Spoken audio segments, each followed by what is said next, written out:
Hi all, welcome to Vijayamala சக்கரவர்த்தி channel. So இன்றைக்கி நம்ம கிச்சனில் என்ன சமைக்க போகிறோன்றதை வாங்க போய் பார்க்கலாம். Hi all. ஸோ நான் மண்டைக்கு ஒக்கிறேன்னு இப்போ உங்களுக்கு பண்ணி காட்டுறேன். அதுக்கு முன்னாடி எல்லாரும் வீடியோவை லைக் பண்ணிட்டு பாருங்கள். என்னோடய சேனல் உங்களுக்கு பிடிச்சிருந்ததுன்னா சப்ஸ்கிரைப் பண்ணிக்கோங்க. ஸோ தட் இது சஜஷனில் நிறையா பேருக்கு போச்சுனாக்கா யாருக்காவது இது உபயோகமாக இருக்கும். ஸோ நம்ம இப்போ குக்கிங் பண்ண போகலாம்.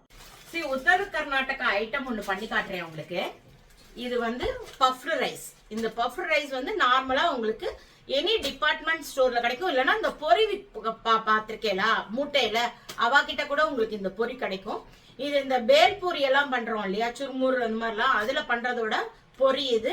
என் ஃப்ரெண்ட் ரெகுலராக இதை பண்ணுவா. ஸோ அதில் நான் கற்றுண்டது இது. இதில் நான் 2 டிஷ் பண்ணுறேன். ஒன்று வந்து ட்ரை, அதாவது தாளிச்சு போட்டு உங்களுக்கு வந்து இந்த குழந்தைகளுக்கு ஸ்கூல்லேருந்து வந்தால் கொடுக்குற மாதிரியோ நடக்கிறது. இப்போ கிரிக்கெட் சீசன், அதில் வந்து எல்லாரும் உட்காந்து பார்க்கறச்சோ ஒரு பவுலில் பண்ணி கொடுத்துட்டு எல்லாரும் வாயில் நொறுக்கிண்டே இந்த மேட்சை பார்ப்பா. ஸோ ரொம்ப யூஸ்ஃபுல்லாக இருக்கும் உங்களுக்கு. ஸோ அது ஒன்றும், அது இல்லாமல் ஒரு டிஃபன் ஐட்டம், அதாவது பிரேக்ஃபாஸ்ட்டுக்கும் யூஸ் பண்ணிக்கலாம், டின்னருக்கும் யூஸ் பண்ணலாம். இதை லைட்டாக இருக்கும் சாப்பிட்டாக்கா, ரொம்ப ஹெவி ஃபீலிங் இருக்காது உங்களுக்கு.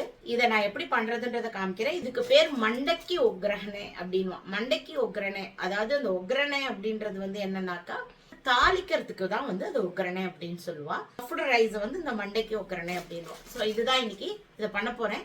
Simple dish, easy. இன்னைக்கு கொஞ்சம் வெளியில் போக வேண்டிய வேலை இருக்குது.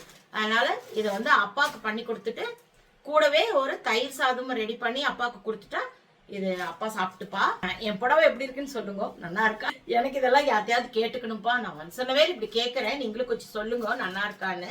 எங்க ஹஸ்பண்ட்லாம் இப்படி உட்காந்து ஏதோ வேலை பார்த்துட்டு இருப்பாரு. என்னப்பா நல்லா இருக்கா அப்படின்னா கீழே குனிஞ்சுட்டு ஓ சூப்பர் அப்படின்றாரு. பார்க்கவே மாட்டார், திரும்பியே பார்க்க மாட்டார். அதனால நல்லா இருக்கான்னு சொல்லுங்க புடவை எப்படி இருக்குன்னு. இது ஃபேஸ்புக்கில் சாய் கனின்ற ஒரு பொண்ணுகிட்ட தான் வாங்கினேன்.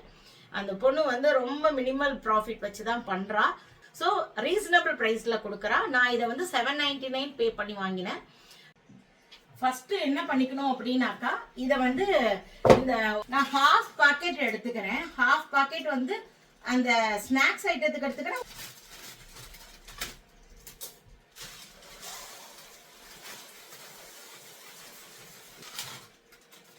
பொரி பாருங்க, இந்த மாதிரி பொரி. அது வந்து நான் ஜலம் குத்திக்கிறேன்.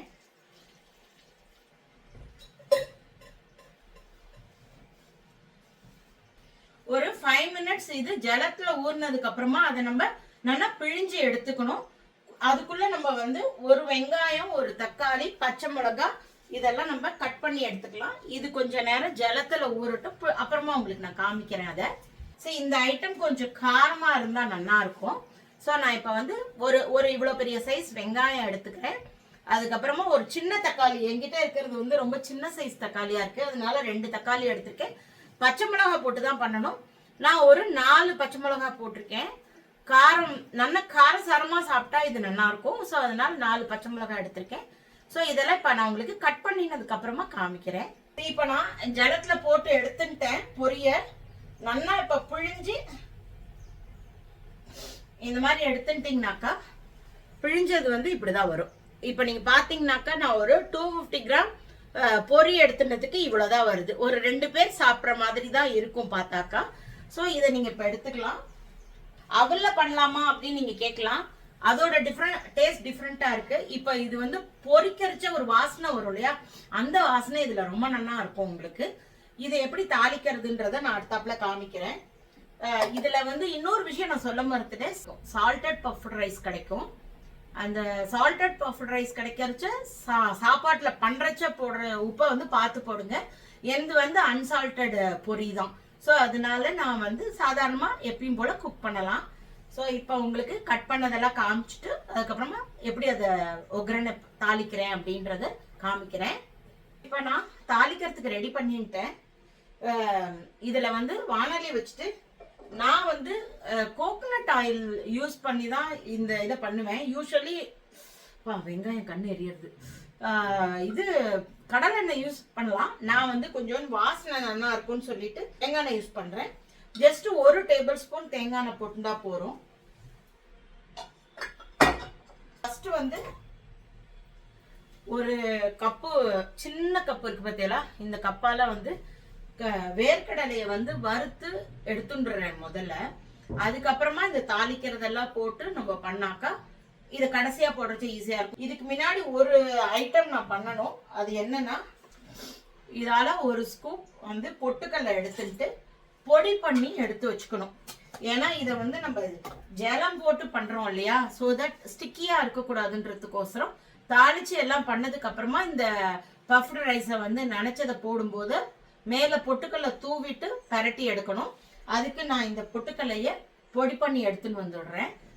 இப்போ இதை அடுப்பை ஆன்ல வச்சுட்டு இது சுடட்டும். இந்த பொட்டுக்கல்லையை போய் நான் பொடி பண்ணி எடுத்துட்டு வந்துட்டு உங்களுக்கு காமிக்கிறேன். எண்ணெய் சுட ஆரம்பிச்சுடுத்து நம்ம இப்போ வந்து ஃபர்ஸ்ட் வேர்க்கடலையே வறுத்துண்டுலாம். பாத்தீங்கன்னா நான் பொட்டுக்கல்லையை வந்து இந்த மாதிரி நைஸா பவுடர் பண்ணி எடுத்துட்டேன்.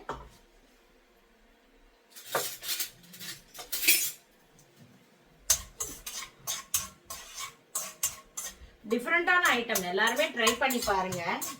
ஒரு தடவை எப்பயுமே நம்ம நியூ ஐட்டத்தை ஒரு தடவை ட்ரை பண்ண பார்த்தாதான் அது நல்லா இருக்கா நல்லா இல்லையான்னு தெரியும். இந்த ஐட்டத்தை கோகனட் சட்னியோட வச்சு சாப்பிட்டா ரொம்ப நல்லா இருக்கும். இப்போ வேர்க்கடலை நல்லா வறுத்துட்டாச்சு. இது தனியா ஃபர்ஸ்ட் எடுத்து வச்சுடலாம்.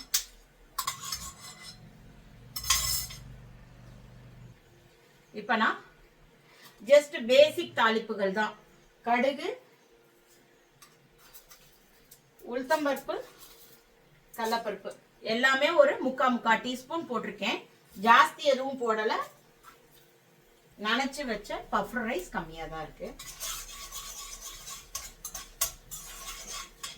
நான் சொன்னேன் இல்லையா, பச்சை மிளகாயும் ஒரு சின்ன சைஸ் தக்காளி 2 எடுத்துட்டு இருக்கேன்.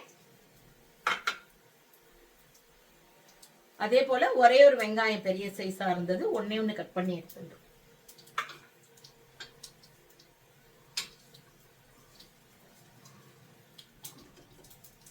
கொஞ்சம் பெருங்காயம் வாசனைக்கு. பருப்பெல்லாம் சகக்க ஆரம்பிச்சுட்டு நான் இப்ப சும்மா கருவேப்பிலை வாசனைக்கு போடுறேன். வெங்காயம்,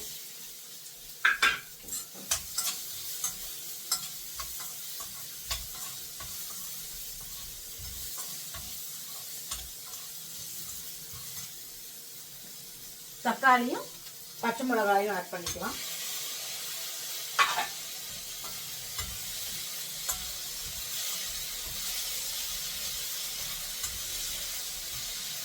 இது கொஞ்ச நேரம் வதங்கட்டும், நான் அதுக்கப்புறமா காமிக்கிறேன். இப்ப நான் இதுக்கு கொஞ்சம் மஞ்சள் பொடி போட்டுக்கிறேன். ஒரு 1/4 டீஸ்பூன் மஞ்சள் பொடி போட்டிருக்கேன். அதே மாதிரி உப்பும் ஆட் பண்ணிக்கலாம். இது வந்து அன்சால்டட் பொரி, அதனால நான் வந்து ஒரு 1.25 டீஸ்பூன் உப்பு போட்டிருக்கேன். கம்மியாவே உப்பு போடுங்க, ஏன்னா இந்த ஐட்டங்கள்லாம் உப்பு தாங்காது.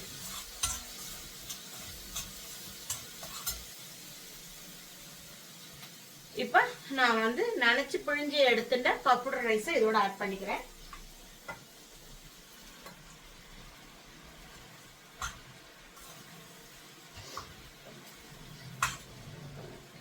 இது மணல்ல பொரிக்கிறதுனால கொஞ்சம் இந்த அலம்பரைச்சு இதுல வந்து மணல் வரும். இப்ப நீங்க ட்ரை பண்ணணும்னா நல்லா புடைச்சுக்கோங்க. புடைச்சுட்டு வேலை செஞ்சேன்னா நல்லா இருக்கும். இந்த ஐட்டம் நான் பெங்களூருக்கு வந்த புதுசுல என்னோட ஃப்ரெண்டு ஒருத்தி வந்து இது பண்ணி காமிச்சா. பாட்டுக்கு ஒரு பெரிய பொரி பாக்கெட் எடுத்துன்னு வந்தா. ஐயோ இவ்வளவு பண்ண போறியா நீ அப்படின்னு. கொஞ்ச நேரம் வெயிட் பண்ணி பாரு, தண்ணியில போட்டா அமுங்கிடும் அப்படின்னா. நான் ஃபர்ஸ்ட் பயந்தே போயிட்டேன், இவ்வளவு பெரிய மூட்டையை கொண்டு வந்து பண்ண போறாளா அப்படின்ட்டுன்னு.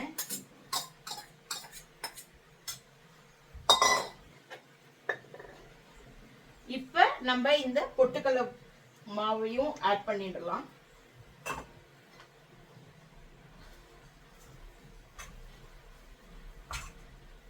ரொம்ப நல்லா இருக்கும் இந்த ஐட்டம். என்னைக்காவது உங்களுக்கு வந்து ரொம்ப ஹெவியா சாப்பிட்டுருக்கோம், ஆனா ஏதாவது சாப்பிட்டுட்டு படுக்கலன்னா ராத்திரியில பசி வந்துடும் நமக்கு. ஸோ அந்த மாதிரி நேரத்துல இதை பண்ணினீங்கன்னா சாப்பிட்ட மாதிரியும் இருக்கும், ஹெவி ஃபீலிங்கும் இருக்காது உங்களுக்கு. என்னோட சஜஷன் தேங்காய் எண்ணெய், நார்மல் எண்ணெயிலையும் நீங்க பண்ணி பார்க்கலாம். இதுக்கப்புறமா நம்ம இப்ப வறுத்து வச்ச கடலையை ஆட் பண்ணிடலாம். நல்லா அழகா உதிரா வந்துருக்கு பாருங்களேன், எவ்வளோ அமக்கலமா இருக்கு பார்க்கறதுக்கு.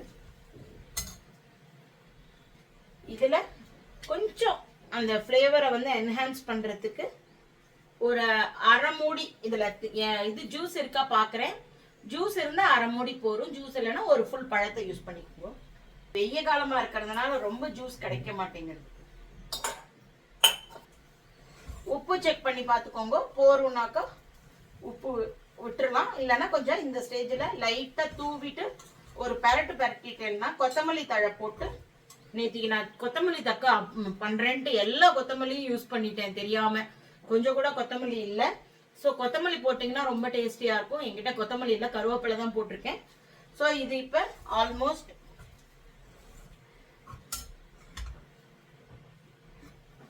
மண்டைக்கு ஒக்கரணை அழகாக ரெடி ஆயிடுது. இந்த பொரியை வச்சு பஃப்டு ரைஸ் வச்சு அடுத்தாப்பில் இந்த தாளிச்ச பொரி மாதிரி பண்ணுறதுக்கு இந்த பொரி எடுத்துட்டுருக்கேன். இதை நல்லா புடச்சி எடுத்துக்கணும், ஏன்னா மண் இருக்கும். இந்த பொரியெல்லாம் மண்ணில் தான் பொரிப்பாங்க. ஸோ அதனால் ஒரு தடவை நல்லா புடச்சி எடுத்துக்கோங்க. அதே போல் வேர்க்கடலை எடுத்துட்டுருக்கேன், பொட்டுக்கடலை, அதுக்கப்புறமா கடுகு, கொஞ்சம் வத்த மிளகா, கருவேப்பிலை, மஞ்சப்பொடி, காரப்பொடி, உப்பு, பெருங்காயம். ஸோ இதெல்லாம் தான் நமக்கு இப்போ தாளிச்சிக்கிறதுக்கு தேவையானது. அடுப்பில் ஜஸ்ட்டு தாளிக்கிறதுக்கு பேன் போட்டிருக்கேன். கொஞ்சமாக எண்ணெய் இருந்தால் போதும், நிறையா வேண்டாம். இப்போ எண்ணெய் கொஞ்சம் சுட்டுடுத்து நான் என்ன பண்ணுறேன், ஜஸ்ட்டு 1 டீஸ்பூன் கடுகு போட்டுக்கிறேன்.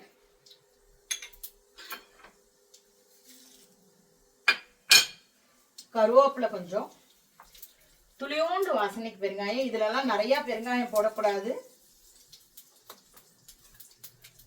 வத்த மிளகா,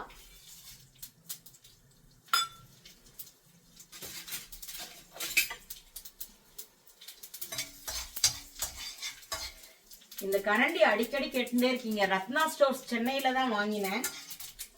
வேர்க்கடலை போட்டிருக்கேன், பொட்டுக்கடலை போட்டிருக்கேன். இது கொஞ்சம் வறுக்கட்டும், நான் அப்புறம் காமிக்கிறேன். இப்போ வேர்க்கடையெல்லாம் நல்லா வறுத்திருக்கேன். கொஞ்சம் மஞ்சள் பொடி, ஜாஸ்தி வேண்டாம். காரப்பொடி வேணும்னா போட்டுக்கோங்க. குழந்தைகளுக்கு கொடுக்கறதா இருந்தா காரப்பொடி போட வேண்டாம். பெரியவாளுக்கு கொடுக்கறதா இருந்தா கொஞ்சம் காரப்பொடி போட்டுக்கலாம். ஏன்னா நம்ம வந்து சிகப்பு மிளகாய் தாளிச்சுன்னு இருக்கோம் இல்லையா, அதுவே போருமா இருக்கும். வேணும்னா மட்டும் போட்டுக்கோங்க. கொஞ்சமா இதுலயே உப்பு போட்டுடலாம்.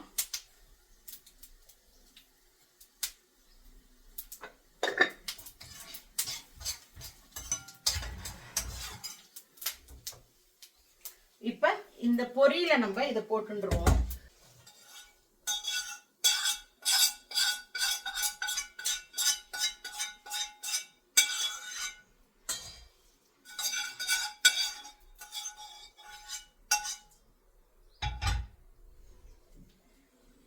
இப்போ வறுத்துண்டதை இதுல போட்டுட்டு இதை இப்ப நான் கலந்துட்டு காமிக்கிறேன் உங்ககிட்ட.